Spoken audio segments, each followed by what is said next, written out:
So let's start it right now. I'll start sharing my screen.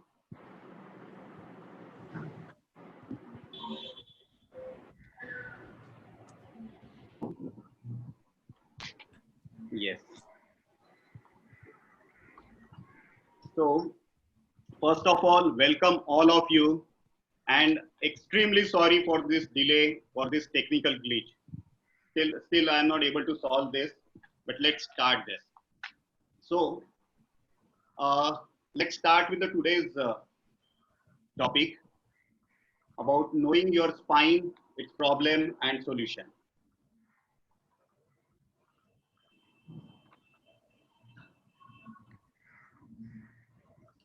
So, very good evening to all of you.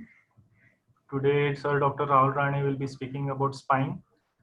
Spine is called as the Reed ka haddi in Hindi, Manka in Marathi. So, Sir will be talking about finally the musculoskeletal system, its problems and solutions. So, welcome, Sir Dr. Rahul Rane. We'll go ahead with the first slide. Thank you so much, Gurke sir. Thank you so much. So this is just my brief introduction. Since it's late, we'll go directly on our topic. So we are going to speak today about spine, the backbone, the main part of our body, main part of human body, we can say. So first of all, what is spine? So spine is our backbone, which extend from our neck up to the tailbone. It comprises of small 33 vertebrae, and which is a very flexible part, and it gives support to our entire body. If we divide our spine, we can divide it into 5 parts. We can say it's a type of spine. Say neck region. Neck region, we call this as a cervical spine. It consists of 7 vertebrae, 7 cervical vertebrae. The mid portion is thorax. We can say it upper back. It consists of 12 vertebrae. Lower portion is called lumbar spine. It contains of 5 vertebrae. And then the pelvic spine, which is a fused spine. It's made up of 5 vertebrae, but these are fused. And last one is the tailbone spine. It is called coccyx. It's made up of 4 fused vertebrae. Actually, it is tailbone is like जब हमारी पूंछ हुआ करती थी, when the humans were monkeys. At that time, the tail was starting from there. Still, its remnant part is remaining. It is called the tailbone. It is called coccyx. Okay. And now, just giving a brief about what are the role of spine. So, the first of all, the main role is it gives the structural support to our entire body. It keeps us erect posture. It gives support to our head, our both limbs, the upper limb, our hands, then our lower limbs, legs. It gives spine gives the mobility and flexibility to our entire body, and it gives attachment to various muscles. Simultaneously, it protects the soft organs and spinal cord. So these are the back muscles. Can you see? These are the various muscles. And if we go this in detail, these are the different muscles which are attached to the spine. Around 600 different muscles are attached to our spine. I'll not go in detail. This is the cervical region. We can say it as a neck region, and these are the muscles attached to our neck region. Burke sir, I'll just go with a flow in English, and then simultaneously I'll explain in Hindi and Marathi. Is it okay? Now there is a disc in between our spine. So these things are called intervertebral disc. These are the structures. These are the soft structure which lying in between our 2 vertebrae. ये हमारे दोनों हड्डियों के बीच में ना ये जो गद्दी होती है, इसे डिस्क कहते हैं. इसका मेन पार्ट काम होता है कि स्पाइन को मोबिलिटी देना, स्पाइन का बेंडिंग में काम होता है, और this also act as a shock absorbent. Now are there some joints in the spine? So because sometimes people think that our spine is entirely one rod like system, but it is not true. Our spine is a hollow thing, but it has multiple joints. हमारे spine में almost 56 joints होते हैं. ये हमारे 56 joints मिलके ही हमको इतना movement, इतना जो हमारा flexibility है, हम जो झुक पाते हैं, पीछे हो पाते हैं, ये सारा part हमारा spine के ये 56 joint के वजह से ही होता है. Even spine को हमारे ribs जो हम ये बोलते हैं, ribs is like हिंदी में उसे बरगड़ी कहते हैं, वो भी अटैच होती हैं. And these joints have multiple surfaces, covering parts. These are the small normal joint like joint, but in small shape. Now, I was consistently speaking about spine mobility. मैं spine mobility के बारे में बात कर रहा था. तो actually spine mobility होती क्या है? जो मैं इतना बता रहा था कि spine के बीच में हमारी गद्दी होती है, intervertebral disc होती है, spine में joint होते हैं. एक्चुअली इनका काम क्या होता है? तो ये छोटा वीडियो है, तो इसमें से आपको थोड़ा ध्यान में आ जाएगा कि देखिए हमारा स्पाइन मूवमेंट होने के लिए हमारे सारे वर्टिब्रा, पूरा स्पाइन कैसे मुड़ता है. देखिए हर एक स्ट्रक्चर मुड़ता है डिफरेंट वे, और यही हमारे हर एक स्पाइन का काम होता है. हमको लचीलापन देना, हमारे पोजीशन को स्थिर रखना, इरेक्ट रखना, और साथ में मूवमेंट भी करने देना है. Now there are different muscles. Why different muscles and joint in the spine? So why these are important? So these are important for our flexibility, mobility, and maintaining our erect structure. Now I want to tell you about nerves in the spine, the spinal cord. But ये nerves बताने के पहले मैं just थोड़ा सा back जाके ये बताना चाहूंगा कि कुछ लोगों में अभी मैंने देखा है कि कैसे होता है, मेरे पास जब पेशेंट आते हैं तो थोड़ा कंफ्यूजन होता है. मैं उनको नर्व बोलता हूँ तो वो उनको लगता है कि ये नर्व यानी वही चीज है जो ब्लड लेके जाती है. तो देखिए बॉडी में ना 3 डिफरेंट तरीके वेसल्स होते हैं. वेसल्स यानी आप समझ लीजिए कि पाइप नुमा स्ट्रक्चर, जिसमें से कुछ चीज मूवमेंट होती है, कुछ चीज इधर आगे पीछे होती रहती है. तो हमारे इसमें 3 मेन टाइप के स्ट्रक्चर्स होते हैं. एक तो ब्लड वेसल होता है, उसमें से उसको नस बोलते हैं सर. नस, यस, नस बोल सकते हैं हम. उसमें से खून जाता है. ब्लड वेसल भी 2 टाइप के होते हैं, आर्टरी और वेन. और दूसरा एक होता है एक लिम्फ वेसल करके, जो हमारा बॉडी का इम्यून स्ट्रक्चर का जो काम होता है वो उसमें से होता है. और थर्ड हमारा स्ट्रक्चर होता है नर्व यानी आप नर्व को पाइप ना समझ के आप नर्व को एक वायर समझिए. जैसे हमारा इलेक्ट्रिक का स्ट्रक्चर होता है कि जो हमारा इलेक्ट्रिक का वायर होता है जो करंट लेके आता है, that is nerve is actually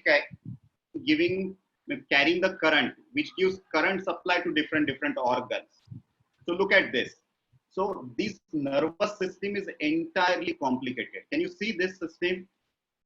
It starts from brain and it passes to almost to every organ, every muscle. Without this nerve supply, our human body cannot work. देखिए ये brain से शुरू होता है हमारा नर्वस सिस्टम. ये नीचे में जो बड़ा स्ट्रक्चर दिख रहा है ये है स्पाइनल कॉर्ड, जो स्पाइन के अंदर होता है, वेल प्रोटेक्टेड होता है, और इसमें से छोटे छोटे नर्व्स निकलते हैं. एवरी लेवल पे छोटे नर्व्स निकलते हैं. और ये नर्व्स जो है देखिए ऊपर के नेक से जो निकलते हैं वो हमारे हाथ में जाते हैं. चेस्ट से जो निकलते हैं वो थोरैसिक रीजन में जाते हैं. नीचे के लंबर स्पाइन से जो निकलता है वो हमारे लेग में जाता है.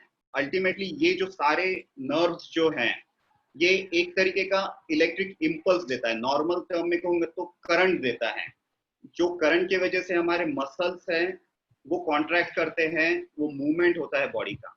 और साथ में ये पूरा नर्वस सिस्टम सिर्फ हमारे मसल को ही नहीं, हमारे बॉडी के जितने ऑर्गन हैं, आप यहाँ पे देख रहे हैं जितने भी ऑर्गन हैं, इन सब ऑर्गन को इलेक्ट्रिक सप्लाई करता है. यानी ब्रेन से आने वाला सेंस, ब्रेन से आने वाला संदेश ही हमारे ऑर्गन में जाता है. Unless and until brain send these organs some message, some stimulus, these organ will not work.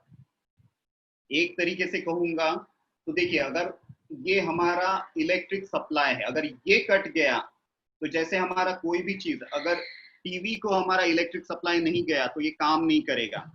Same उसी तरीके से अगर हमारे ऑर्गन को इलेक्ट्रिक सप्लाई नहीं गया तो ये काम नहीं करेगा। So this nervous system and this entire spine system is very important to our body. Now, what is then the normal structure? अभी इतना सब बता दिया तो हमारा एक्चुअली में स्पाइन का नॉर्मल स्ट्रक्चर क्या होता है? ये देखिए, ये ऐसा सीधा होना चाहिए अगर हम पीछे से देखते हैं तो, और अगर हम साइड से देखते हैं तो यहाँ पे देखिए, आप देखेंगे कि यहाँ पे एस शेप का एक कर्व है। ये है हमारा नॉर्मल स्ट्रक्चर। ये कर्व हमारे नेक में होता है, सीधा नहीं रहती। बराबर।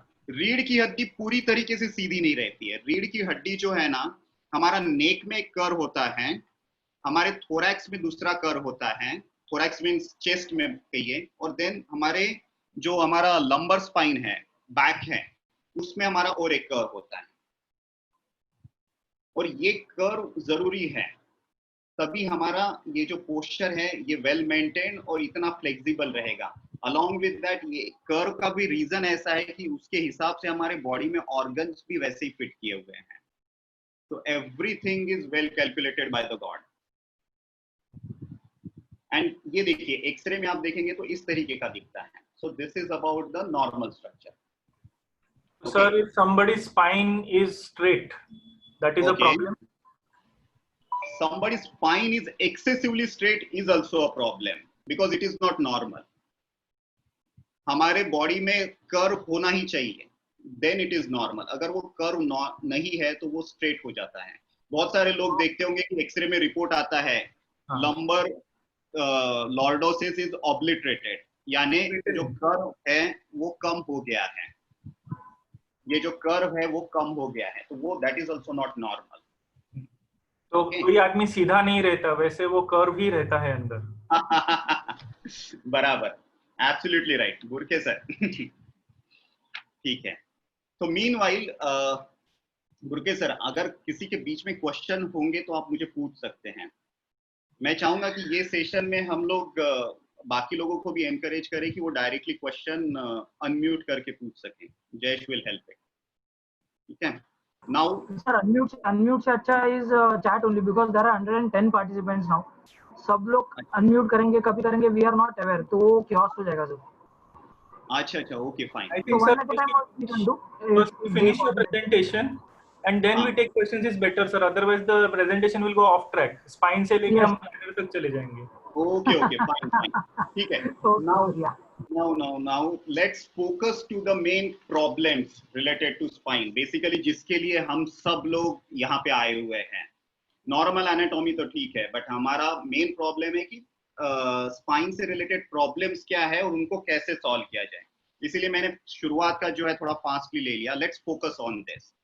सो फर्स्ट एंड फॉरमोस्ट, जितने भी पार्टिसिपेंट है वो भी एग्री करेंगे कि मेन ऑलमोस्ट 90% प्रॉब्लम जो होता है स्पाइन में वो होता है पेन। अभी वो पेन कहीं पे भी हो सकता है, नेक पेन हो गया, बैक पेन हो गया, अपर बैक पेन हो गया, कहीं पे भी होता है। That is the main problem of the spine. Second main problem is tingling sensation, झुंझुनाहट आना, मूंगी आना, सुई चुभाने जैसा सेंसेशन होना। This is the second problem.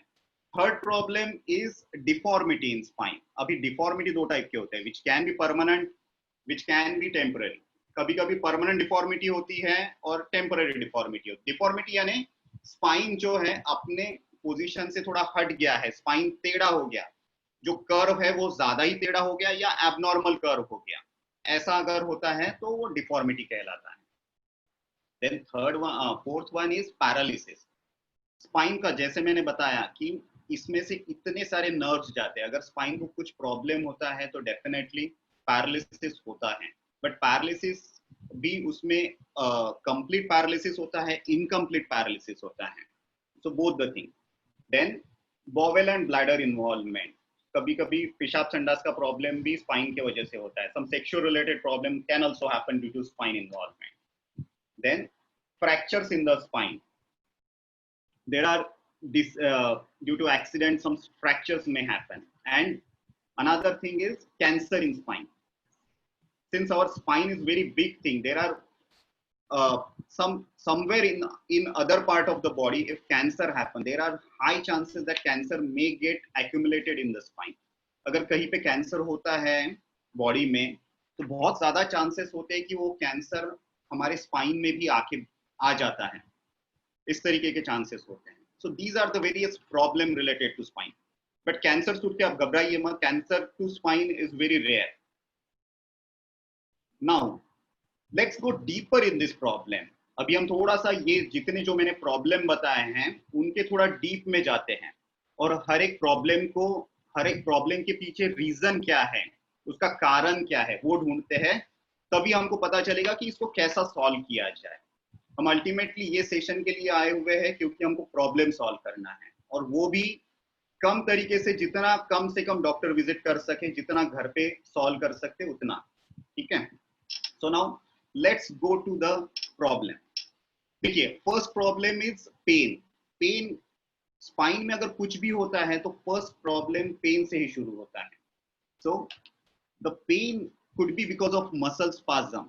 Muscle हमारे, अभी मैंने बताया, almost like 600 muscles are attached to the spine.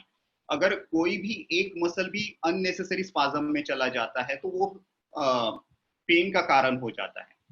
Second thing is the injury to spasm due to some accident or something. Rubbing of spine vertebrae. जो हमारे vertebrae है, अगर वो एक दूसरे के ऊपर excessively rub करते हैं, जिसे हम spondylitis कहते हैं, तो उसके वजह से भी पेन शुरू हो जाता है. Then there is internal swelling, infection. These are the another reasons. Can you give me the spine model? Then disc prolapse, जिसे हम sciatica कहते हैं. Sorry. Then there is a disc prolapse, जिसे हम sciatica कहते हैं. Nerve compression. These are the another reasons.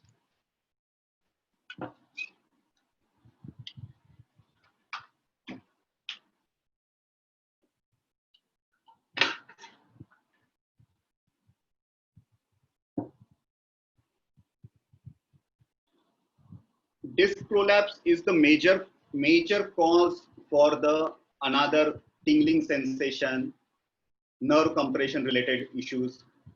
So this one is a big entity. Third one is fracture. Fracture in the spine can happen because of osteoporosis, weakening of the bone due to accident. Then another reason is deformity. अभी deformity जो होती है, यानी spine का टेढ़ापन, मैंने कहा है, जैसे भी पहले भी मेंशन किया हुआ है कि जो deformity है, that could be from the birth, congenital, या फिर spine deformity can happen because of weak bone. Osteoporosis में ऐसे होता है कि bone weak हो जाता है, तो ultimately body जो है ऐसे ऐसे झुकती जाती है और वो जाके एक तरीके का deformity बन जाता है. Then there are postural deformities also. Then there is scoliosis, kyphosis. These are the deformities. Then referred pain. एक चीज होती है referred pain. Referred pain यानी ऐसे होता है कि जरूरी नहीं है कि प्रॉब्लम हमेशा स्पाइन में ही हो और पेन स्पाइन में ही हो जाए. कभी कभी ऐसे होता है कि अपेंडिक्स का पेन भी कभी कभार स्पाइन में फेल्ड होता है, गॉल ब्लैडर का पेन भी कभी कभी स्पाइन में फेल्ड होता है, तो इसे रेफर्ड पेन कहते हैं. And last is cancer related problems. So these are the reasons behind all these problems. There are other problems also, ankylosing spondylitis, Scheuermann kyphosis, and other. But let's focus on the major issues. Now, what I was saying about the muscle spasm, and let's go from the commonest thing. So the commonest thing, जो हमारे spine में जो भी problem होता है, pain होता है, अगर मैं सबसे common चीज में जाऊँ, तो स्पाइन का पेन जो होता है वो सबसे ज्यादा आता है तो ये बैड पोस्चर की वजह से. बहुत बार हमको पता होता है कि हमारा पोस्चर करेक्ट नहीं है, बट हम लोग उसे सीधा नहीं करते हैं. हम चाहिए तो ऐसे ही बैठेंगे, झुक के बैठेंगे, एक तरीके से बैठेंगे, क्योंकि उसकी आदत हो जाती है. और धीरे धीरे ये इसमें ना बॉडी को मंजूर नहीं होता है कि हम ऐसे इसमें बैठे, और ये पोस्चर हमको अच्छा लगता है, बॉडी को अच्छा नहीं लगता है, और बॉडी इसके ऊपर एक तरीके से सेंसेशन देना शुरू करती है. वो सेंसेशन पेन होता है, थकावट होती है, या अजीबोगरीब झुनझुनाहट टाइप की सेंसेशन होती है. तो हमें जो है, ये जो हमारा बैड पोस्चर है, हमें इसे खुद करेक्ट करना पड़ेगा. इसे और कोई करेक्ट नहीं कर सकता है, इसे हमें खुद ही करेक्ट करना पड़ेगा। ये देखिए, ये दोनों, ये एक्सेसिव स्लाउचिंग है, यहाँ पे एक्सेसिव लॉर्डोसिस है। यानी देखिए यहाँ पे जो थोरैसिक कर्व है वो ज्यादा बेंड हो गया, यहाँ पे उसका पेट बाहर आ गया है। इन दोनों को भी वो खुद करेक्ट कर सकते हैं। There are some exercises we have today we have physiotherapist with us, so definitely she will enlighten for this bad posture exercise. This is also another posture of another bad posture, we have to correct it. Now bad sitting posture, ये देखिए, ये लड़का computer के आगे अलग अलग pose में बैठा हुआ है। देखिए आप, कहीं पे भी इसका पोस्चर सही नहीं है। बहुत बार हम में से या हम खुद भी इस तरीके से बैठ जाते हैं। अभी ऐसा होता है कि हम कितना भी बताए कि ये बैड पोस्चर है, तो अभी सबसे पहले फाइंड आउट करते हैं कि गुड पोस्चर करे कैसे, गुड पोस्चर एग्जैक्टली होता क्या है। देखिए, ये बैड पोस्चर में कंटिन्यूअस बैठेंगे तो अल्टीमेटली जाके हमको नेक पेन, बैक पेन होना ही है। शुरुआत में थोड़ा कम रहेगा, but as the time keep on increasing, this pain will aggravate. So let's break that cycle. Now let's see the correct sitting posture. सही बैठने का तरीका कौन सा है? देखिए, सही बैठने का तरीका है, सबसे पहले हमारा स्पाइन जो है वो सपोर्टेड होना चाहिए। Spine should be well supported. उसके बाद हमारा हिप जॉइंट, नी जॉइंट, ये 90 डिग्रीज में होने चाहिए। हमारा फुट है सपोर्टेड होना चाहिए। देन हमारे जो आर्म्स है, एल्बोज है, वो वेल सपोर्टेड होने चाहिए, प्रेफरेबली आर्म रेस्ट पे या फिर टेबल पे।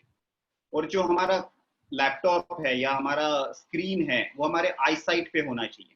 Almost 15 to 20 degrees of inclination is okay, but उससे ज्यादा इंक्लिनेशन नहीं होना चाहिए। तो ये है सही पोस्चर। मैं फिर से एक बार रिपीट करता हूँ, well supported spine, hip and knee in almost 90 degrees of position, well supported foot, then our elbows should be supported with 90 degrees flex.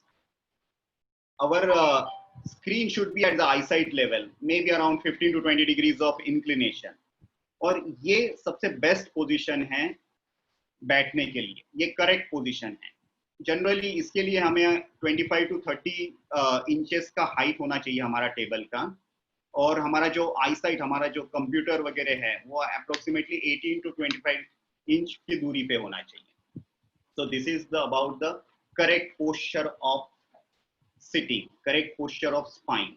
Now this applies same to our students also, same to our kids student, because right now in the lockdown, अभी lockdown की वजह से क्या हो रहा है कि बहुत सारे ऑनलाइन क्लासेस और सब कुछ हो रहा है, तो बच्चे बहुत ज्यादा कंप्यूटर यूज कर रहे हैं, बहुत ज्यादा स्क्रीन यूज कर रहे हैं। तो बच्चों को भी ये देखिए, बैक पेन के इश्यूज और ये सब शुरू होते हैं, तो हम बच्चों को भी सेम थिंग अप्लाइज होती है। देखिए, स्पाइन सपोर्टेड होना चाहिए, पीछे में यहाँ पे एक कुशन लिया हुआ है, हिप और नी 90 डिग्रीज में है, फुट वेल रेस्टेड है। यहाँ पे देखिए उसका फुट कैसा है, यहाँ पे देखिए कैसा है। स्क्रीन देखिए उसके आई साइट पे ही है, ये उसके मम्मी ने उसका स्क्रीन बुक रख के ऊपर रखवा दिया है।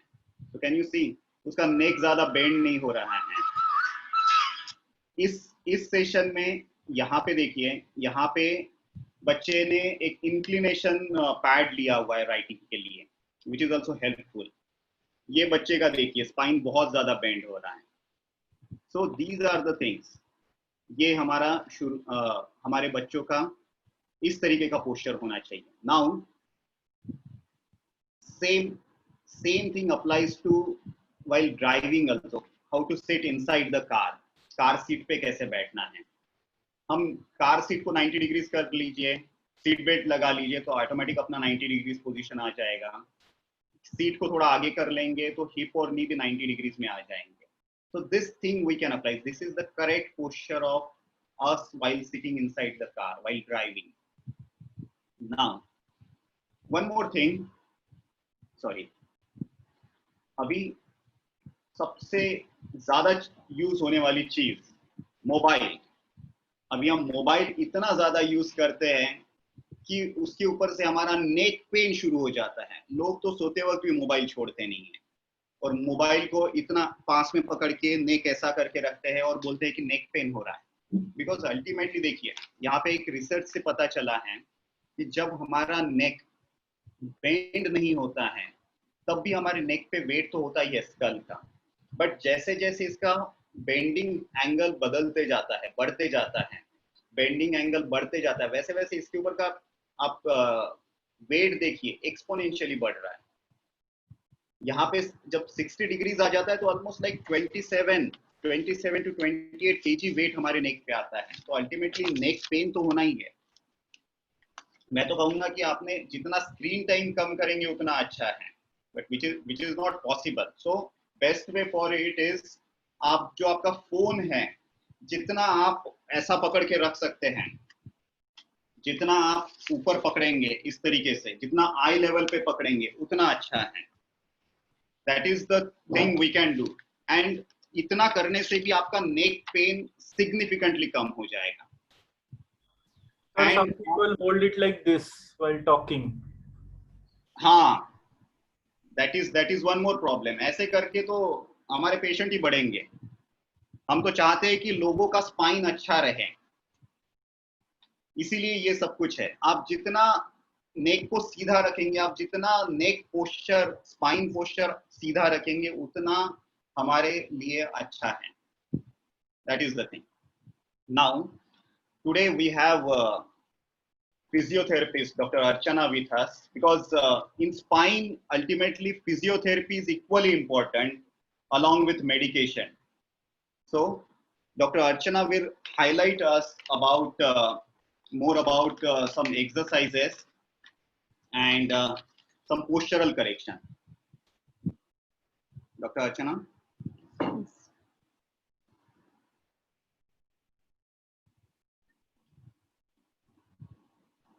Dr. Archana is a Master of Physiotherapist from Nagpur University, and she practices in Powai.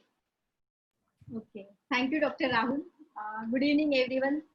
So, along with medication, physiotherapy also play a very, very important role for maintaining the flexibility of your muscles and improve the strength of your joint and spine.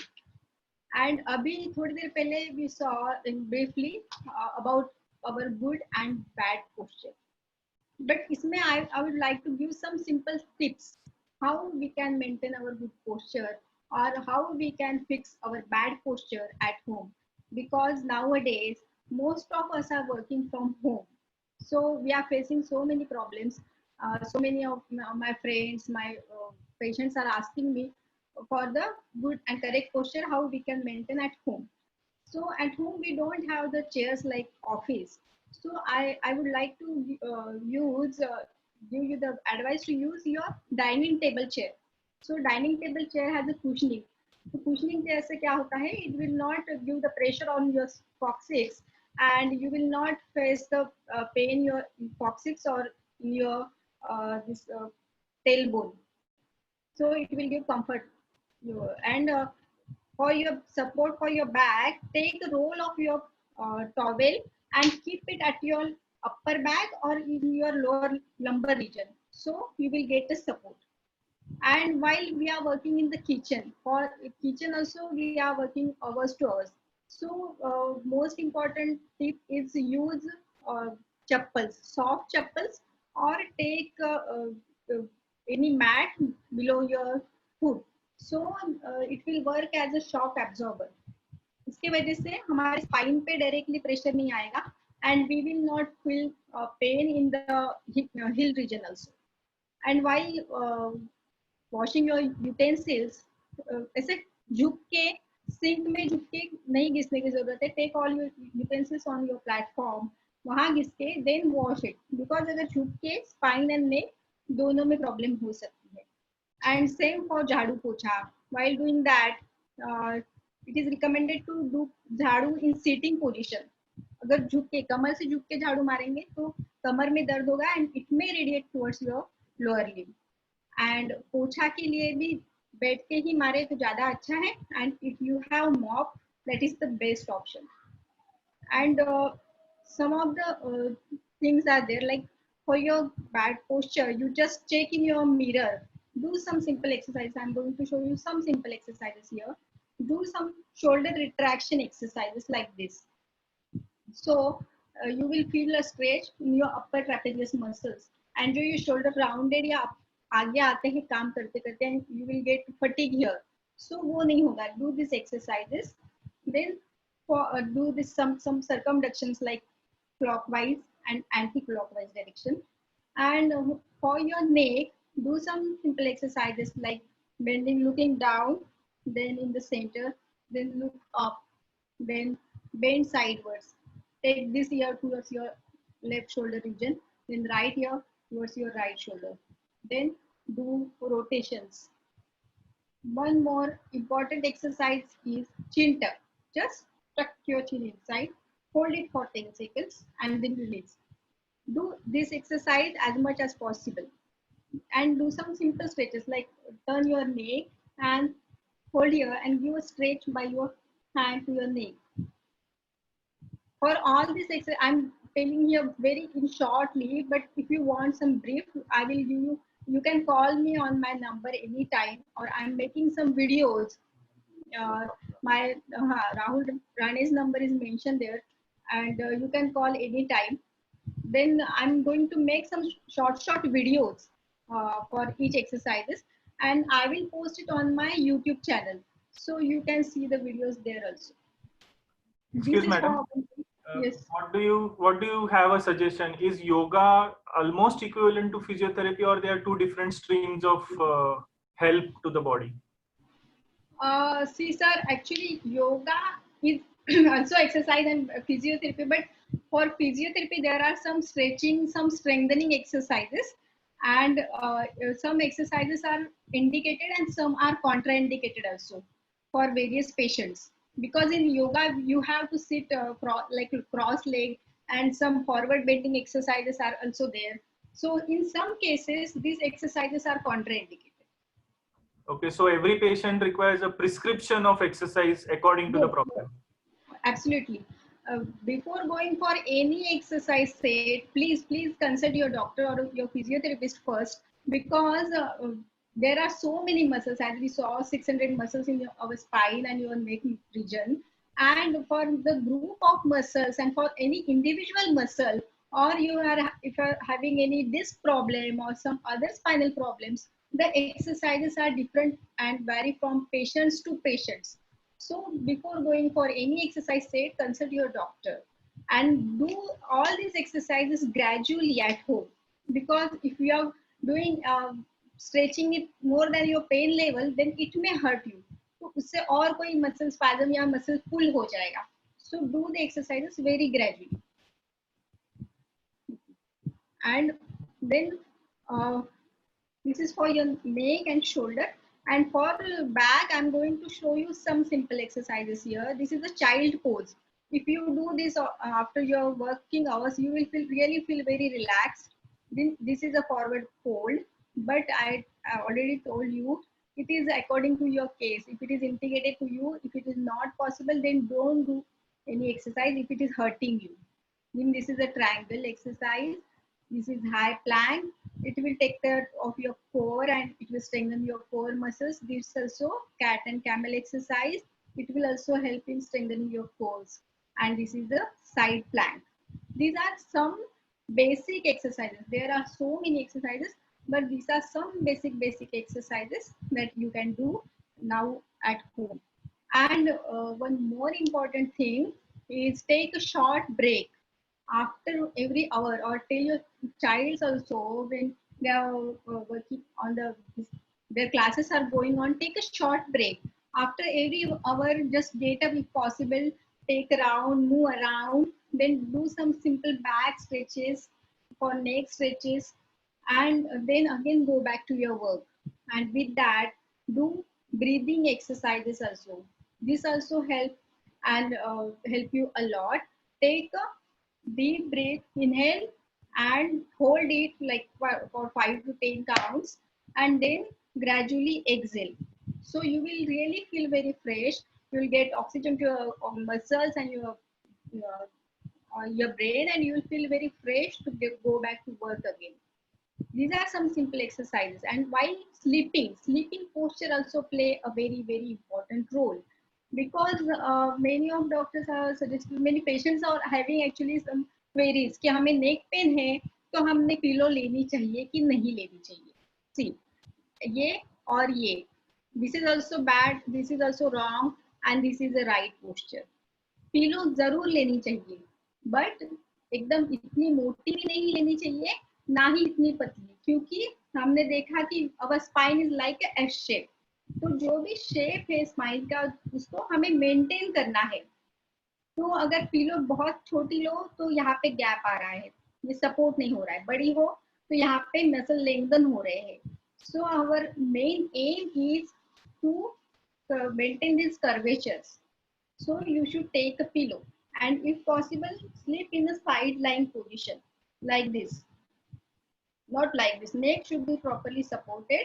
Sleep in side lying position, and एक पतला सा गद्दा लेके उस पे ही सोना चाहिए, क्योंकि कई लोगों को लगता है कि हार्ड सरफेस पे सोके. No, it is not recommended, because जो कर्वेचर्स है उनको सपोर्ट मिलना चाहिए. अगर उनको हम सपोर्ट नहीं देंगे तो बाकी मसल इलोंगेट होंगे, and then it will start again, pain will start. So this is the correct sleep posture. These are some exercises for your maintaining your good posture while you are working at home. Now I'm going to tell you some common exercises for your back pain, for your spondylosis. Nowadays we are having so many of patients who are having a back pain. So these are some common exercises. Now this is a hamstring stretch. This we can do in a standing position. Like this, we can take a stool, and this we can do this hamstring stretch in this position. Then this is a cat and camel to improve the core of your muscles. This is side plank again. Then this is quadruped, arm and leg raise alternately. One arm and other leg raising. And then this is a gluteal stretch by bending your one hip and another knee. And this is a partial curl exercise. This is a pelvic tilt exercise. In this position, we can also do a static back exercise and pelvic bridging exercise also. And this is a back extension exercise. It will help in strengthening of our back muscles. So these are simple basic exercises. There are various kinds of exercises for back pain. So, And one more thing I would like to tell you. Dr. Archana, do you mean to say that these exercises are for everyone? These exercises everyone can do for simple back pain. But as earlier also I mentioned, if you are having any disc problems or some other spine problems, then first consult your doctor and then only do these exercises. And घर पे बैठ के ऐसे थोड़ा back pain हो रहा है, not feeling good, then you can definitely do these all exercises and maintain the strength of your spine. And then one more important thing is ergonomic advice while lifting any weight.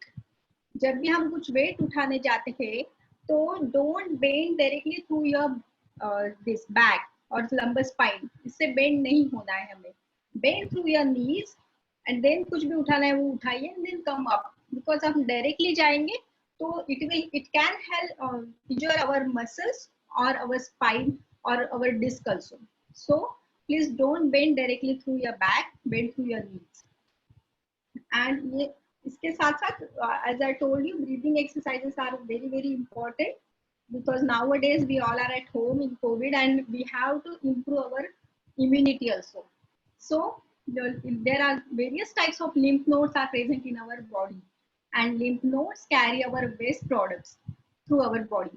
So इनका lymph node का भी flexibility improve करने के लिए it is very important to do exercise for each and every joint. At least do some simple basic exercise, active exercises at home alternately, twice a week, thrice a week, and along with breathing exercises, we can maintain and improve our immunity also. So hope I told you in briefly about some exercises and physiotherapy. For any queries, you can anytime call me or ask me any query. Thank you so much. Thank you, Gurke sir. Thank you, Jayesh, and thank you, Dr. Rahul. Thank you, Dr. Archana, for a lovely presentation. Really grateful. Thank you, ma'am. आपने small इसमें काफी exclusively exercise बता दिए. Now let's go to our topic. Meanwhile, again, our entire problems had not completed. The third most problem is the age-related issue and the spine. जैसे कि हमने देखा होगा कि जैसे हमारे घर के लोग बड़े होते जाते हैं, उनके स्पाइन में प्रॉब्लम शुरू हो जाते हैं. मेरे पास काफी पेशेंट्स आते हैं इससे related. In fact some of the doctors भी यहाँ पे कनेक्टेड हैं जिनके father mothers are having the issues. तो ये एजिंग वाला स्पाइन क्या चीज होता है? The most ageing and spine issues are, there are multiple issues, but I'm right now focusing mainly the common issues over here. तो सबसे बड़ा प्रॉब्लम हो जाता है कि एजिंग के साथ हमारा बोन के अंदर का कैल्शियम कम हो जाता है, हमारा बोन वीक हो जाता है, जिसे हम ऑस्टियोपोरोटिक बोन भी कहते हैं. तो ये ऑस्टियोपोरोसिस की वजह से अल्टीमेटली क्या होता है कि जैसे ये हमारा स्पाइन है, ये धीरे धीरे झुकते जाता है और आगे चल के एक ऐसा स्टूपिंग पोजीशन बन जाता है. और कोई भी चीज एबनॉर्मल बॉडी में रही कि वो अल्टीमेटली तकलीफ देना शुरू कर जाती है. उसमें पेन होता है, नर्व दब जाते हैं. उस स्पाइन में जो मैं बोल रहा था ऑलमोस्ट लाइक 56 जॉइंट्स है, वो जॉइंट घिस जाते हैं. जैसे हमारे नीज घिस जाते हैं, हमारी हड्डियां घिस जाती है, जिसे हम आर्थराइटिस कहते हैं. Same type of arthritis muscle हमारे स्पाइन में भी शुरू हो जाता है और वो आगे चल के हमारे स्पाइन का जो नस है उसे ब्लॉक करना शुरू कर देता है, जिसे हम कैनाल स्टेनोसिस कहते हैं. मैं आगे चल के उसके वीडियोस दिखाता हूँ. So these are the spine related, ageing spine related problem. जैसे हम और थोड़ा सा इसको और एलाबोरेट करेंगे तो there are multiple things, but लोग ज्यादा कंफ्यूज नहीं होना चाहिए करके मैं एक सिंपल एंटिटी पे यहाँ पे रखता हूँ एंड उसे मैं आगे थोड़ा सा वीडियो के साथ आपको एक्सप्लेन करता हूँ. Is it okay? नाउ अभी अगर ये एजिंग स्पाइन है, now everybody know that we can not stop age by any means. अगर आपको कोई भी कह दे कि मैं आपको कुछ मेडिसिन दे के आपका एज स्टॉप कर सकता हूँ, तो which is not at all possible. हम इतना कर सकते हैं कि जो हमारा स्पाइन का एज बढ़ रहा है, with some medicine, with some modification lifestyle, we can उसका जो एजिंग प्रोसेस का टाइम है उसे हम थोड़ा हॉल्ट कर सकते हैं. So now the measures which can halt this process, even I am not saying we cannot stop aging. तो हम क्या कर सकते हैं सिंपल वे में? देखिए, अल्टीमेटली हमें हमारा स्पाइन मजबूत रखना है. We want a strong spine, so we have to take adequate calcium along with vitamin D3. Calcium supplement you can take, you can go to sunlight which will give you adequate vitamin D3. You need to have a good healthy diet. अच्छा diet with high good protein intake भी जरूरी है. Simultaneously आपको आपका blood pressure वो सब कुछ देख के, आपका किडनी का इशू देख के वही सब कुछ इस तरीके से आपको प्रोटीन लेना है. क्योंकि कुछ सीनियर सिटीजन होते हैं जिनको हाई प्रोटीन उनके नेफ्रोलॉजिस्ट ने, किडनी के डॉक्टर ने मना किया होता है. Then another thing is routine walk या फिर जॉग. कुछ सीनियर्स है, मुझे अभी भी पता है हमारे एरिया में है, at the age of even 75 they run and they run a lot. but आपके एज के हिसाब से, आपके फिजियोलॉजिकल एज के हिसाब से, फिजियोलॉजिकल एज मीन्स आपका नंबर वाला एज नहीं है. फिजियोलॉजिकल एज यानी आपका बॉडी स्ट्रक्चर कैसा है, आपका मसल पावर कैसा है, आपका विल पावर कैसा है, आपका बोन स्ट्रेंथ कैसा है, वो हिसाब से होता है. हर एक का फिजियोलॉजिकल एज सेम नहीं होता है और वो हमारा फिजियोलॉजिकल एज हमारे ओरिजिनल एज के बराबर भी नहीं होता है, वो कम ज्यादा भी हो सकता है. तो आपके एज के हिसाब से आपको वॉक या जॉग करना है, लाइट एक्सरसाइज करने हैं आपके एज के हिसाब से, एंड अल्टीमेटली इमोशनल बैलेंसिंग भी रखना है. Everything is important in ageing spine. आप इन चीजों को जितना अच्छा मेंटेन करेंगे, आपका स्पाइन के प्रॉब्लम उतने ही कम होंगे. ये हम सभी को लागू पड़ता है, क्योंकि आज नहीं तो कल सबके एजेस, हमारे सबके एज बढ़ रहे हैं, हमारी सबकी उम्र बढ़ रही है, और ये प्रॉब्लम सभी को होने वाले हैं। ऐसा नहीं है कि मैं डॉक्टर हूं तो मुझे होने नहीं वाले हैं। मे भी मुझे चीजें पता है तो मैं उसके ऊपर थोड़ा कुछ पहले ले लूं साथ में, तो थोड़ा सा इफेक्ट कम होगा। इसलिए मैं आपको ये सिंपल वे में बता रहा हूं ताकि आप भी इसे इम्प्लीमेंट कर सकें। Okay, so this is the ageing spine. Now let's come to the younger spine. Younger problem में क्या होता है? एक्चुअली यंग एज में मेनली इंटरवर्टेब्रल डिस्क प्रोलैप्स होता है, जिसे हम शियाटिका कहते हैं। ये sciatica problem is almost 80 to 70 to 80% common in young age. तो ये एक्चुअली शियाटिका होती क्या चीज है, ठीक है? मैं आपको ना एक वीडियो दिखाता हूँ and this will explain you a lot many things about sciatica, कि शियाटिका होती क्या चीज है। Let's see. Sciatica nerve compression, नस पे नस चढ़ना, prolapse intervertebral disc, everything is common. Let's see it. देखिए, ये हमारा स्पाइन है, ये हमारा ऊपर का हड्डी है, ये हमारा नीचे का हड्डी है। ये देखिए, this is the 3 dimensional view. ये हमारी गद्दी है जिसे डिस्क कहते हैं, ये नस निकल रही है बाहर उसमें से। और देखिए, ये मूवमेंट होता है, हमारा स्पाइन मूव हो रहा है। स्पाइन एक्सेसिव मूवमेंट होने पे, वेट एक्सेसिव आने पे ये फट जाता है, और अंदर में जो लिक्विड फॉर्म में, जो जेली फॉर्म में स्ट्रक्चर होता है, लिक्विड नहीं होता है, जेली फॉर्म में जो स्ट्रक्चर होता है हमारे गद्दी के अंदर, हमारे डिस्क के अंदर, वो बाहर आ जाता है, और वो आके हमारा जो नस है, नर्व है, उसके ऊपर कंप्रेस करता है। ये बहुत छोटी सी जगह होती है, इसके लिए यहाँ पे अगर थोड़ी भी चीज बाहर आ जाती है तो ये यहाँ पे आके कंप्रेशन करना शुरू कर देता है। और ये कंप्रेशन जब करता है, अगर समझ लीजिए कि अगर कोई भी खोखली चीज में अगर अपनी उंगली भी फंस जाए, हमारी उंगली फंस जाए एक कोई चीज में, तो अल्टीमेटली थोड़ी देर के बाद वो पेन करना शुरू करेगा। Same happen with the nerve. अगर हमारा हाथ, अगर कोई ऐसा इतनी देर पकड़ के रखे, हम थोड़ी देर सहन कर लेंगे, बट उसके बाद अल्टीमेटली हाथ पे मूंगी आना, झुंझुनाहट आना शुरू हो जाएगा, और बॉडी ट्राई करेगी कि इसे बाहर निकाले। Same thing happens to our body. Body try करती है कि जो ये नस दबी हुई है, कुछ तो करके इसे फ्री कराए, कुछ तो करके यहाँ से ये कंप्रेशन हटाए। और अल्टीमेटली ये कंप्रेशन की वजह से शुरू क्या होता है कि हमारा जो ये नस है, पूरा नस दर्द करने लगता है। बट ये नस जो है, नर्व जो है, अल्टीमेटली हमारे लेग में जाता है, और ये लेग में जाके ये हमारे लेग में पेन करना शुरू कर देता है। इसलिए प्रॉब्लम स्पाइन में होने के बाद भी हमारे लेग में झुंझुनाहट आती है, पैरों में झुंझुनाहट आती है, पैरों में मूंगी आती है, चलने में तकलीफ होती है, ऐसा लगता है कि थोड़ी दूर जाके बैठ जाए, कुछ भी काम करते हैं, इवन अगर ज्यादा डिस्कम्प्रेशन रहा तो खांसने पे भी या छींकने पे भी, स्नीजिंग और कफिंग में भी बैक पेन सीवियर हो जाता है। आदमी ऐसा चलना मुश्किल हो जाता है, आदमी एक तरीके से ऐसा थोड़ा सा फॉरवर्ड स्टूप करके चलने लग जाता है, बिकॉज दैट उसको बॉडी को थोड़ा ठीक लगता है उसमें। So all this things is intervertebral disc prolapse, sciatica, prolapse intervertebral disc, नस चढ़ना, नस लगना, ये सारी चीजें हैं। देखिए, ये this is the intervertebral, this is the disc prolapse. अभी देखिए, नाउ अभी डिस्क प्रोलैप्स पे there are some medicines, there are some physiotherapies. अगर ये बहुत कम चीज है तो थोड़ा मेडिसिन से या फिजियोथेरेपी से ठीक हो जाता है, बट अगर आप यहाँ पे देखेंगे आप, तो ये जो जगह जो है, ये जगह बहुत छोटी होती है। थोड़ी देर के लिए पेन किलर लेके ये हम इसका सेंसेशन थोड़ा कम कर देते हैं, बट अल्टीमेटली आप कुछ भी कर लीजिए, ये जो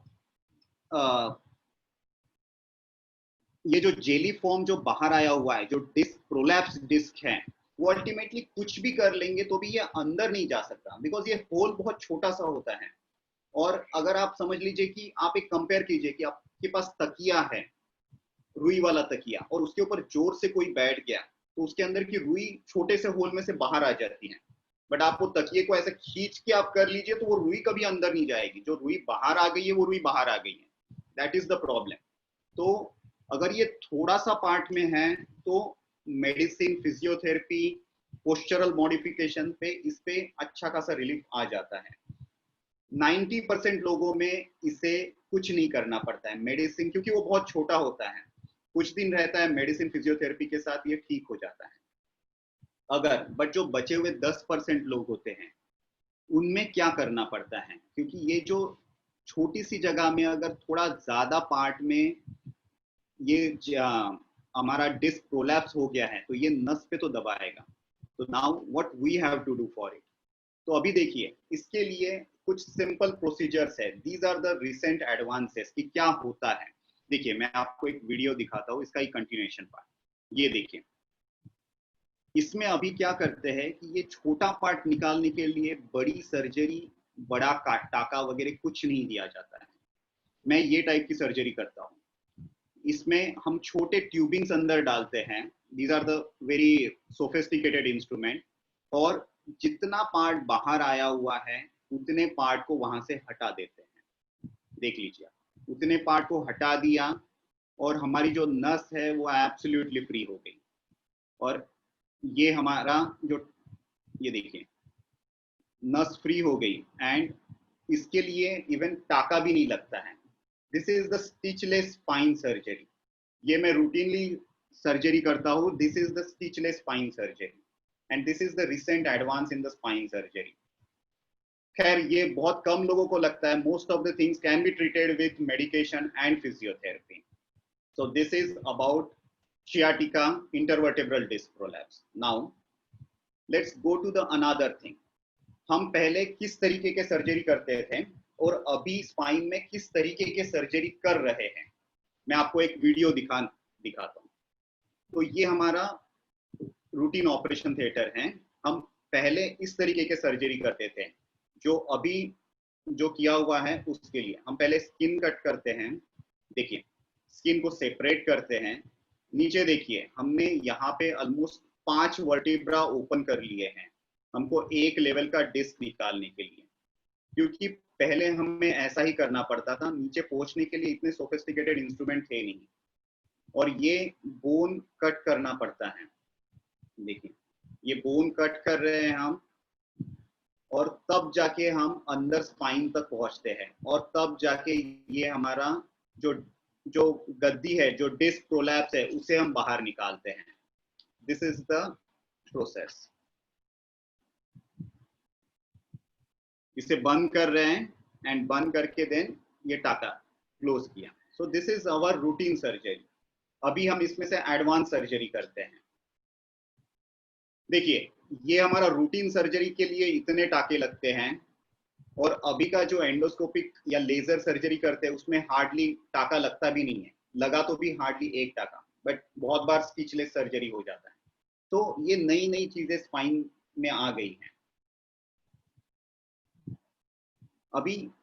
और एडवांस में देखिए कि हमारा है ना दूसरा प्रॉब्लम है स्पाइन फ्रैक्चर।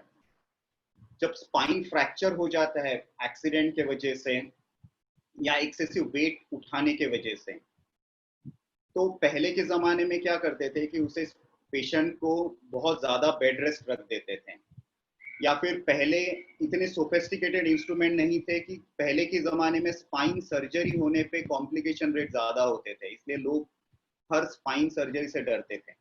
अभी भी उसी के वजह से लोगों को ऐसे लगता है अभी भी स्पाइन सर्जरी कराने जाए तो लोग पहले बोलते हैं कि नहीं हमको स्पाइन सर्जरी नहीं कराना है, बिकॉज उनके किसी ने तो भी स्पाइन सर्जरी की थी और वो अभी तक चल नहीं पाए हैं। ये सब चीजों की वजह से लोग स्पाइन सर्जरी अवॉइड करना चाहते हैं। अभी देखिए ये रिसेंट एडवांसेस क्या आ चुके हैं स्पाइन सर्जरीज में। ये खैर मैं आपको जस्ट इसलिए बता रहा हूँ ताकि आपको पता रहे। जरूरी नहीं है कि ये कभी किसी को, मैं नहीं चाहूंगा कि ये इन चीजों का कभी किसी को यूज भी हो। Just for the sake of knowledge I am telling this thing. ये देखिए ये बंदे का 2 लेवल स्पाइन फ्रैक्चर हो गया था और ये देखिए ये स्पाइन वो बंदे में मैंने स्पाइन सर्जरी की हुई है, इतने सारे स्क्रूज डाले हुए हैं and this person is with us right now. तो इसके बाद अभी आप सोचिए कि इतना ज्यादा स्क्रूज और ये डालने के लिए ये कितना बड़ा ओपन किया होगा ये स्पाइन। अल्टीमेटली ऑलमोस्ट नहीं तो भी कम से कम 6-7 इंच का ओपन करना पड़ेगा नॉर्मल के हिसाब से। बट देखिए अगर मैं नॉर्मली करता तो मुझे इस तरीके का करना पड़ता था। इस तरीके से मुझे ये स्पाइन ओपन करना पड़ता था। बट मैंने ऐसे इस तरीके से नहीं करते हुए मैंने सिर्फ यहाँ पे छोटे छोटे ओपनिंग्स बनाए और ये स्पाइन सर्जरी की है। ये हमारा ओल्ड स्कार होता था अगर मैं ओल्ड तरीके से करता था, और ये नया तरीका है, नए तरीके से किया हुआ spine surgery. So these are the some things which are more interesting और मुझे लगा कि ये मैं आपके साथ शेयर करूँ करके। This is all about spine, all about your spine, taking care of the spine. Now we'll take the question and answer session. Jayesh? Yes, sir. Hello. Hello? Yes, sir. Yes, sir. Yes. So we are now ready to take the questions. Yes, yes, we can take the questions. Okay. So the very first question from our audience is, what is lordosis? Now lordosis is cured. Okay. And sir, your screen is shared. If you, it will be nice if you stop the screen share, sir. Yeah. The very first question is by by Muka Baghdadi, and Okay. Madam. he wants Okay. to ask that what is lordosis and how lordosis is cured. अच्छा ठीक है. Jayesh, is it okay now? Yes, sir. It is okay, sir. Yeah, yeah. You can answer, sir. हाँ, तो ये मुक्ता Baghdadi madam का question है, बराबर? Jayesh, can you repeat the question? Sir, what is lordosis and how lordosis can be cured? Okay. So देखिए, lordosis is not a problem. Lordosis यानी ये this is the normal curvature of the lumbar spine is called lordosis. ये हमारा lower spine जो है, यहाँ पे जो curve होता है उसे lordosis कहते हैं. अगर ये lordosis है तो ठीक है, प्रॉब्लम नहीं है. अगर ये excessive lordosis है या exaggerated lordosis है तो प्रॉब्लम है, या फिर obliterated lordosis है या कम lordosis है तो प्रॉब्लम है. So lordosis is not a problem.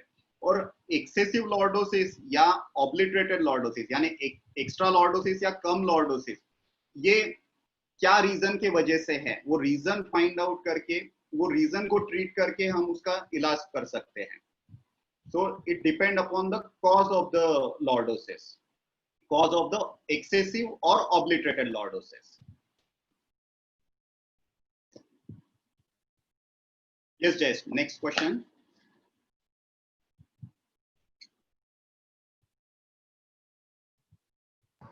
Sir, the next question is by Falguni Thakkar. Falguni wants to ask that, sir, I had an accident before 12 years, injury in L1. Now 50% compression in L1 and my current age is 53. Is there any problem in old age and regularly walking, back exercises? And the only thing is that Falguni is worried.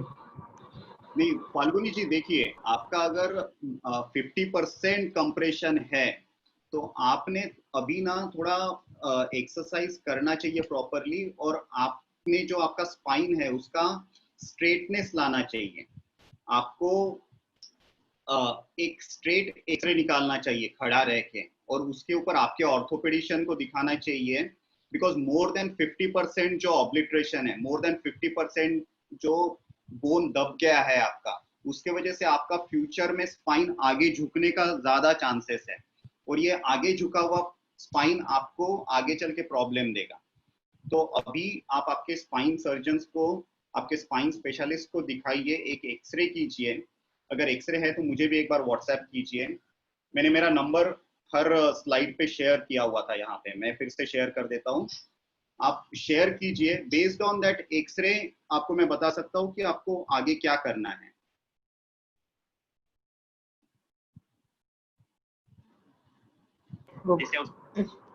So the next question, if I have to take, is that where can we apply warm application and where can we apply cold application for pain? Doctor Okay. From Sadhvi Nikhra. Okay, तो जो cold application and hot application दोनों भी ऐसा है कि जहाँ पे inflammation हो जाता है, यानी समझ लीजिए कि इंटरनल स्वेलिंग आ जाती है, वहां पे ice application is the best, क्योंकि वहां का जो इंटरनल स्वेलिंग होता है उसका टेम्परेचर थोड़ा रेज होता है, तो इन सब चीजों के लिए ice application is better. But sometimes किसी किसी को आइस थोड़ा सूट नहीं करता है, जल्दी सर्दी हो जाती है, तो इन लोगों में hot application is better. Recommended thing is ice, but जिनको सूट नहीं करता है उन्होंने थोड़ा hot means exactly not hot, lukewarm water apply करना चाहिए। That is the thing. So the next question is by Ashutosh Garud. Ashutosh sir wants to ask that can sciatica be seen in X-ray or one has to do an MRI? Sciatica, Garud sir, sciatica is difficult to see on the X-ray clearly. वहां पे हम लोग सिर्फ दो bones के बीच में थोड़ा distance कम हो गया है, उसके वजह से हम बोल सकते हैं ये हमारा स्पाइन है। अगर ये नॉर्मली ऐसा होता है, ये दब गया है तो इसमें से गद्दी बाहर आई है, हम ऐसा बोल सकते हो। It's a very relative indication, but MRI is the best thing. हमें एमआरआई एग्जैक्टली ये नस भी दिखाएगा, कितना परसेंट में जो गद्दी डिस्क प्रोलैप्स है वो भी दिखाएगा। So MRI is must.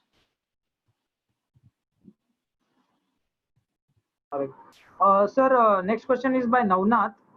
नमस्कार सर, जैसे डॉक्टर साहब ने एक्सप्लेन किया, मुझे लगता है कि मुझे सायाटिका का प्रॉब्लम है। I am working in police department in Pune, so can you please help me? By Navnath sir. So Navnath ji, आप एक काम कीजिए, आपका कुछ एक्सरे वगैरह होगा तो आप मुझे व्हाट्सएप कीजिए।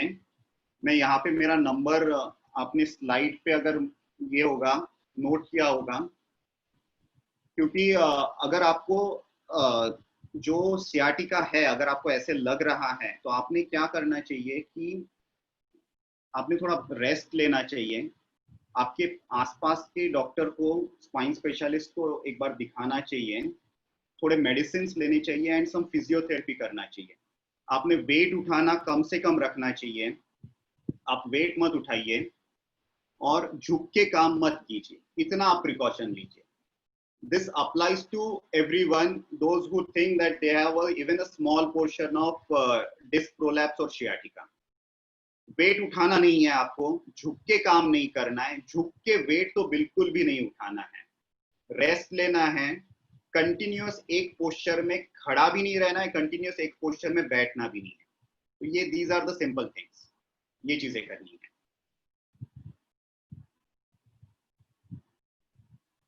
So the next question is, I have a back pain for 14 years, age is 38, and spine surgeon is saying that it's mechanical pain and not very serious. Your comments on it? Can you please repeat the question? Sir, yes. So I have back pain for 14 years, age is currently 38, and spine surgeon is saying that it's a mechanical pain and it is not really serious. Sir, what are your comments as a doctor? अच्छा, देखिए, ये जो जिनका question है उनके इसमें जैसे मैंने बताया कि ये उनके जो जॉइंट है, अभी ऑलमोस्ट 56 जॉइंट होते हैं। अब ये 56 जॉइंट में से अगर एक जॉइंट भी थोड़ा खराब हो गया या डिसफंक्शन बराबर काम नहीं कर रहा है तो ये आपको कंटिन्यूअस पेन देता रहेगा। ये कंटिन्यूअस पेन जो है ये पेशेंट ही समझ सकता है, क्योंकि ये एक्सरे पे इतना क्लियर नहीं दिखता है, एमआरआई पे भी इतना क्लियर नहीं होता है जब तक वो बहुत ज्यादा घिस ना गया हो। तो इन चीजों के लिए मेडिकेशन, फिजियोथेरेपी, फिजियोथेरेपी में आप उनके कुछ मोडालिटीज होते हैं, अल्ट्रासाउंड एंड शॉर्टवेव डाइथर्मी, ये आप ले सकते हैं आपके फिजियोथेरेपी के पास। और इन सब से भी नहीं होता है तो there are some injections can be given particularly for that joint. These are not risky injections, these injections are safe, तो आप वो इंजेक्शंस भी ले सकते हैं। These things can be done and this type of pain is curable. ऐसा है कि इनको थोड़ा डायग्नोस करने के लिए थोड़ा टाइम लगता है, बिकॉज 56 जॉइंट में से एक जॉइंट ढूंढ के निकालना है और उसे ट्रीट करना है। और आप देख सकते हैं कि यहाँ पे ये इतने पास होते हैं, इसके वजह से ये चीज समझ पाना थोड़ी मुश्किल हो जाती है। The next question is from a user. He wants to ask that my mom is over 70 years of age and she has tingling sensation in her feet for many months. Can you give a suggestion? She is 70 years old. 70 years old. Yeah. देखिए, first and foremost आप एक बार उनका diabetes check करा लीजिए, diabetic देख लीजिए कि उनका डायबिटीज लेवल क्या है। उसके बाद उनका सेंसेशन के लिए एटलीस्ट मिनिमम स्पाइन का एक्सरे कीजिए, आपके नियर बाय के डॉक्टर को दिखाइए, स्पाइन स्पेशलिस्ट को। इफ ही रिकमेंड तो एमआरआई कीजिए। कभी कभार ऐसे होता है कि बहुत बार निग्लेक्टेड इसमें, और एज बढ़ने के बाद मल्टीपल लेवल पे डिस्क बाहर आ जाती है और वो जाके नस को दबा देती है, जिसके वजह से पैर में जो नस दबी हुई है वो नस पैर में जाके तकलीफ देती है, पैर में झुंझुनाहट, टिंगलिंग सेंसेशन, ये प्रॉब्लम होते हैं। Okay. So the next question is stem cell therapy effective for paralysis? Is it really effective for paralysis? It is dicey because stem cells are still in under research. There are not very strong evidence that every time stem cell is really effective for paralysis. So it can't be said that it's a 100% cure. We have to find out कि exact cause क्या है paralysis का and accordingly ये treat करना है. We can't say stem cell is 100% guaranteed. So so thank you so much on that, sir. The next question is, however, by Ashutosh Garud. He wants to ask that, however, my pain increases very much when my sitting time goes up. I follow all the exercises and sitting postures advices which you shared. This was his reply to your question, which was earlier asked. The next question is from Rakhi, that what kind of regular tests you recommend to check our bone health as we start reaching 40s? What should be the frequency of such tests? देखिए, आपने ना 6 monthly vitamin D3, calcium, routine blood check कराना चाहिए और आपका x ray कराना चाहिए। Mainly pelvis का एक्सरे कराना चाहिए। आपका पेल्विस के एक्सरे पे कैल्शियम जो एक्सरे देख के वी कैन अंडरस्टैंड कि उसके ऊपर कितना ज्यादा कैल्सिफिकेशन है। आप आपके डॉक्टर को दिखाइए, ही विल अंडरस्टैंड कि आपका एग्जैक्ट आपके बोन में कितना कैल्शियम। ब्लड टेस्ट से आपका ब्लड का कैल्शियम पता चलेगा, एक्सरे से आपका बोन का कैल्शियम पता चलेगा। एडवांस लेवल के लिए आप बोन डेंसियोमेट्री भी कर सकते हैं। बट अभी सिंस आपका 40 एज ही है, तो बेटर है कि आप एटलीस्ट रूटीन ब्लड टेस्ट और एक्सरे 6 मंथ में करते चाहिए। और डॉक्टर अर्चना ने जो बताया हुए फिजियोथेरेपी जो एक्सरसाइज है वो आप रूटीनली फॉलो कर सकते हैं। मैंने लास्ट सेशन में कैल्शियम रिच डाइट बताया था। If you can include this calcium rich food in your diet, that will also be helpful. Sir, the next is by Falguni Thakkar. Thank you, doctor. I will send my X-ray. Please guide me what to do so I can't get a posture problem in future. That means she is going to send you a X-ray, sir, wherein she wants your suggestion on the how to avoid future back problems. The next question is by Anand, that sir, I have mailed you mild back pain which gets okay when I sleep on hard surfaces and it gets back when I don't sleep on hard surfaces. Jayesh, 1 second. Mala, I got a question from Navnath privately, sir. माझे L6 लिहिलेलं आहे, त्यांनी L5 S1 पाहिजे, मधील गादी खराब झालेली आहे, काय उपाय आहे? तर नवनाथ जी, बघा तुम्ही पोलीस मध्ये आहात, तर मी जे सांगितलेलं आहे ते थोडं अप्लाय करा। वाकून काम करणं बंद करा, वाकून वजन उचलणं बंद करा, एक्सरसाइज करा, फिजिओथेरपी घ्या तुमच्या अराउंड मध्ये, आणि तुमच्या जवळच्या डॉक्टरांना दाखवून मेडिकेशन घ्या। एवढं पहिले घ्या, त्याच्यानंतर मग आणखी एक MRI करा। हे सगळं ऍटलिस्ट एक अराउंड 3 महिने तरी घ्या आणि त्याच्यानंतर MRI करा। मग त्याच्यानंतर ठरवता येईल की पुढे काय करायचं। Okay sir, shall I take this question? Which one? Anand, that he gets back pain when he sleeps on soft surfaces, and back pain is not very much recurrent when he sleeps on hard surfaces. Sometimes it aches even when I walk or sit. Please suggest what to do. सो देखिए, इनके लिए कैसा है ना कि अनंत जी, देखिए आपने doctor अर्चना ने जो आपको एक्सप्लेन किया था स्लीपिंग पोस्चर की वजह से काफी प्रॉब्लम होते हैं।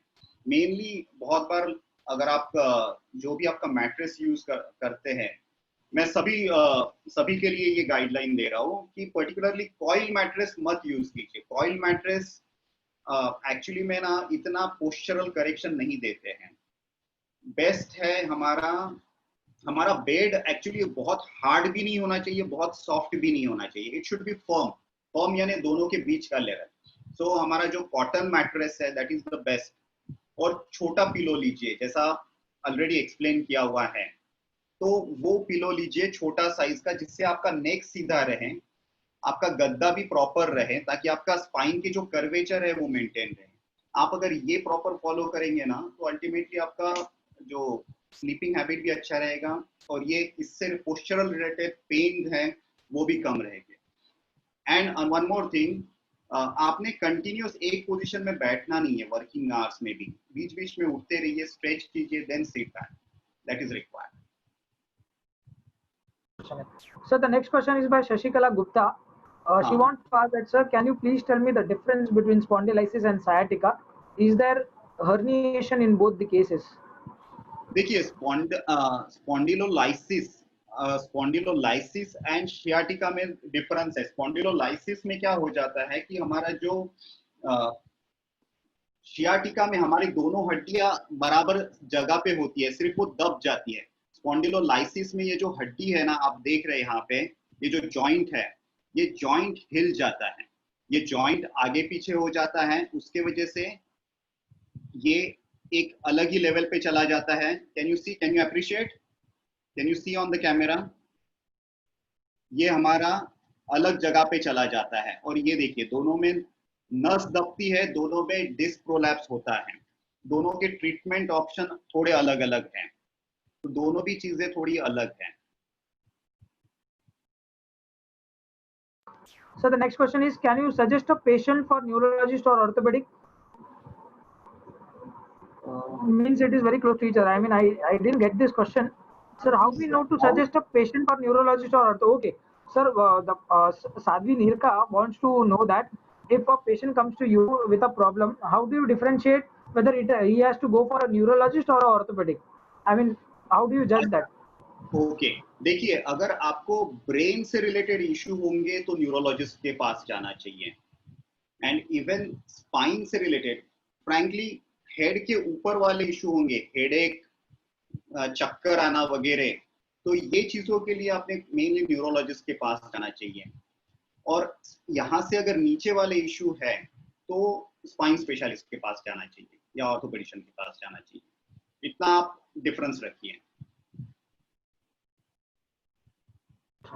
So the next question is, hello doctor, I am 48 years old and since last 2 to 3 years I feel pain in my knees and I think my bones are not strong enough. Can you please suggest some medicines or tests to identify the cause? What's the age of the patient? Is he mentioned? Age is 48 years old, sir, and he is experiencing this pain from past 2 to 3 years. Okay, तो देखिए आपका ना calcium level करा लीजिए, vitamin D3, vitamin B12 level करा लीजिए, and आपका x-ray करा लीजिए घुटनों का, और आपके अराउंड के ऑर्थोपेडिशियन को दिखाइए। हो सकता है कि आपके ये एज में भी आपको तकलीफ हो रहा है, तो उसके दो रीजंस हो सकते हैं। मेनली आपके बॉडी में कैल्शियम की कमी, और सेकेंड थिंग कैल्शियम और विटामिन डी की कमी, और सेकेंड थिंग आपके घुटनों में घिसावट, वो आइदर मे बी आपके इंजुरी की वजह से हो सकती है, आपके बैड पोस्चर की वजह से हो सकती है। तो उसके लिए आप एक्सरे करा लेंगे तो उसमें पता चल जाएगा। दूसरे इसके लिए आपको ब्लड टेस्ट कराना है, ये करा के आप आपके अराउंड के ऑर्थोपेडिशियन को दिखा दीजिए।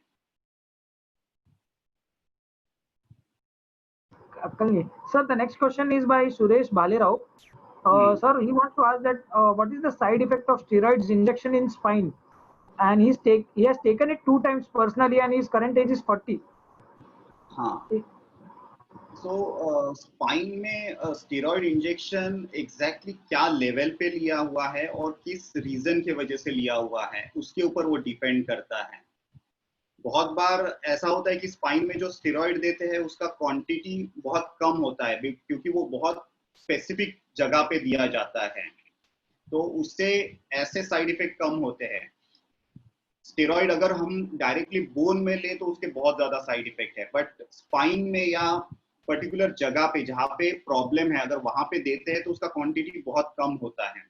बट खैर स्टिल मैं कहूंगा कि जब तक उस एग्जैक्टली किस चीज के लिए वो दिया गया हुआ है ये तब तक पता नहीं चलता है, तब तक एग्जैक्टली बता पाना थोड़ा मुश्किल है कि कितना क्वांटिटी दिया होगा और उसकी वजह से कितने साइड इफेक्ट होंगे।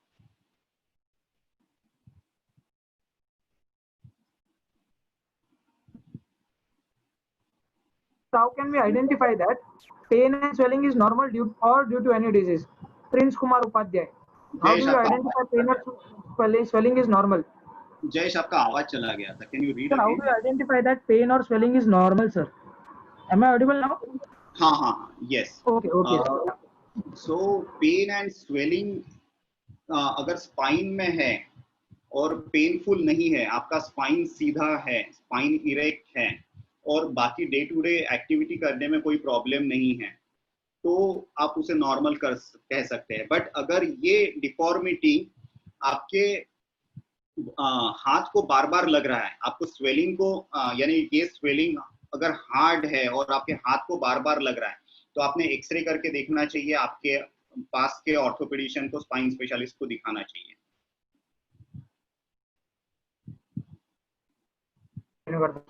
So the next question is, sir, my daughter is 14 years and she maintains a very bad posture while studying sitting. Will this impact her in future? Also, it will affect her height.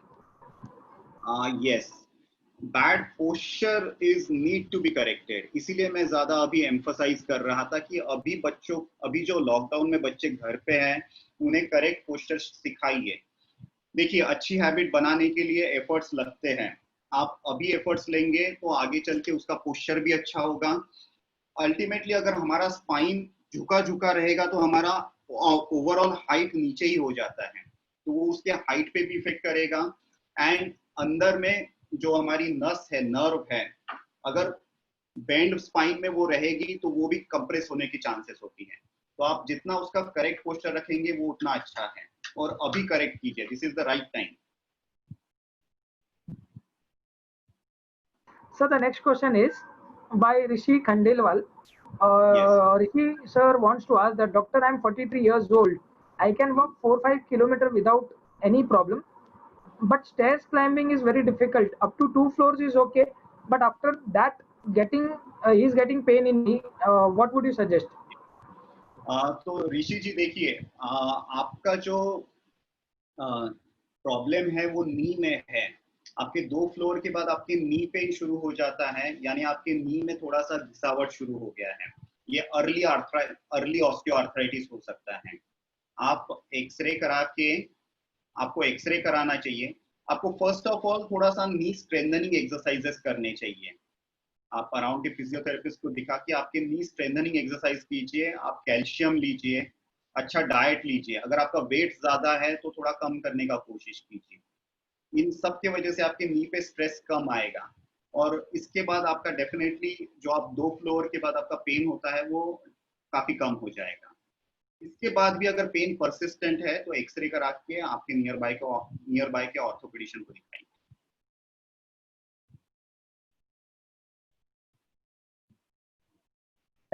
So the next question is by Praveen Foguri. He wants to ask that my son is 8 years old. He complains about lower spine pain. When I examined, there is a deep gap and he gets pain exactly on that spot. This complaint is since last 1.5 years. What should be done? Okay, so 1.5 year से है तो आपने definitely किसी ना किसी को तो दिखाया ही होगा। तो एक्सरे या एमआरआई आप करवाइए, because this is for ultimately for 1.5 years, तो आप इसे निग्लेक्ट नहीं करना चाहिए। अगर आपने एमआरआई नहीं करवाई है तो एमआरआई कराइए। MRI is the best thing which can be understand.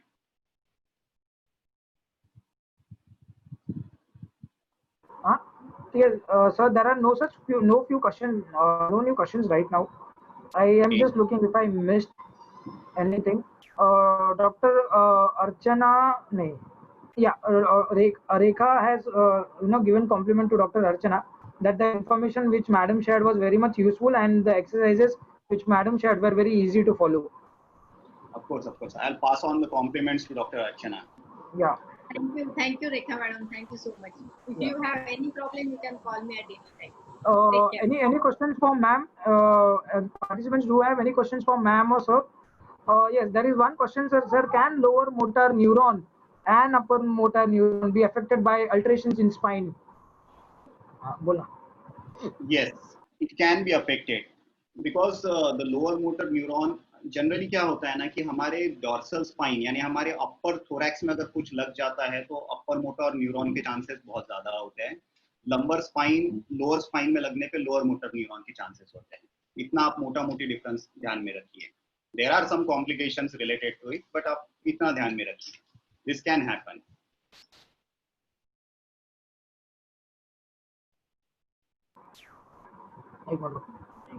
Okay. So the next question is, sir, can I call doctor after meeting? I mean, Dr. Navnath sir wants to connect you.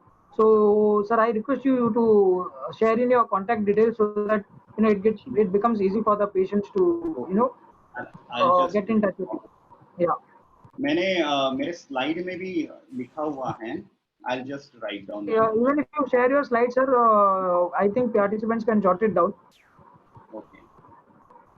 And Prince Kumar Upadhyay has given an message saying that all the sessions, both the lectures were very much useful and very well method of explanation by sir and ma'am. Okay. Thank you. Thank you, Prince. Thank you, Prince.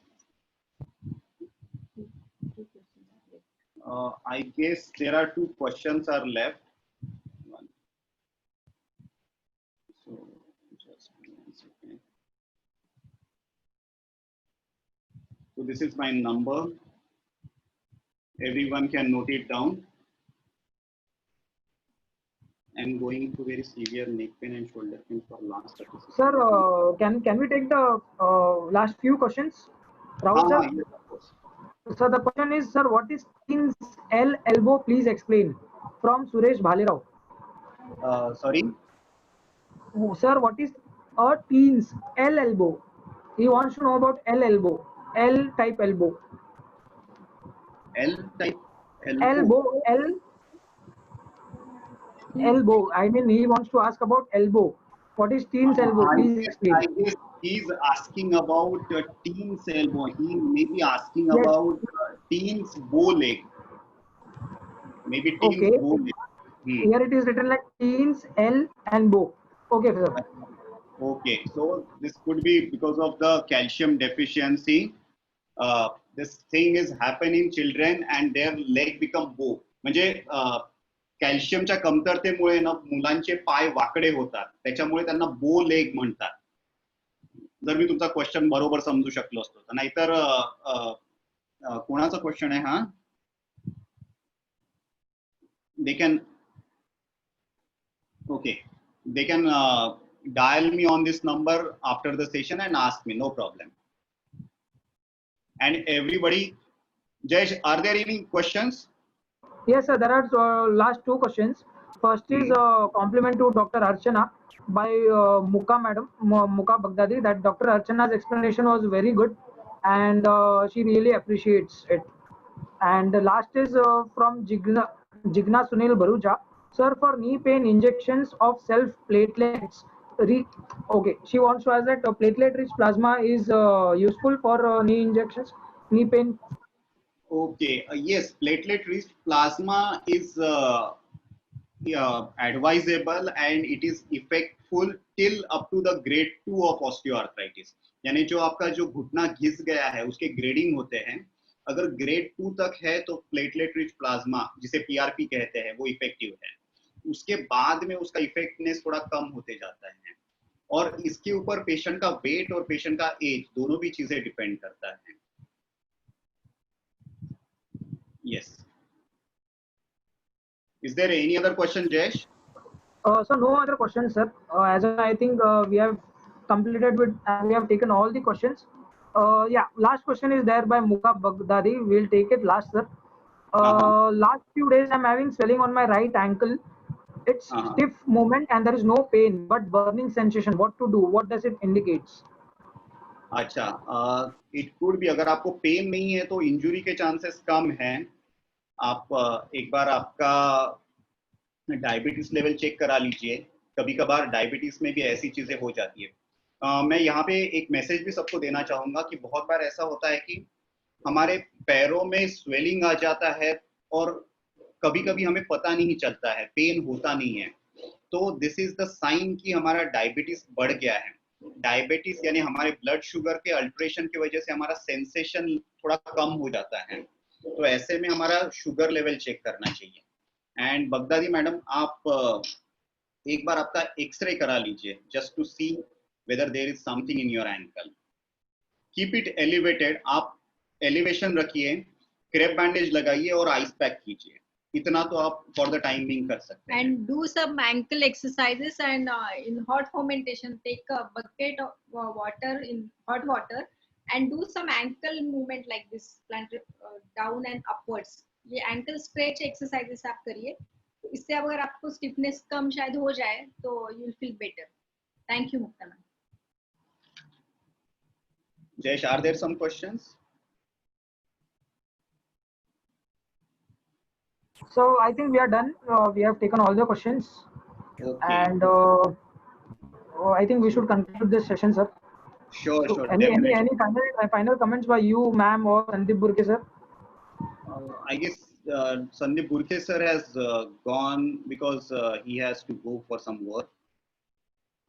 So I thank you everyone for joining this session, and my number is, I have made it visible. So anything is related to spine orthopedics, you can definitely let me know. Dr. Archana is also there. Thank you so much to all participants. Hopefully we have answered all your questions. If you have any query, you can call at any time. Take care at home. Thank you. Everyone, please Sir, take care. on the remarking thing, sir. When is the next session is scheduled?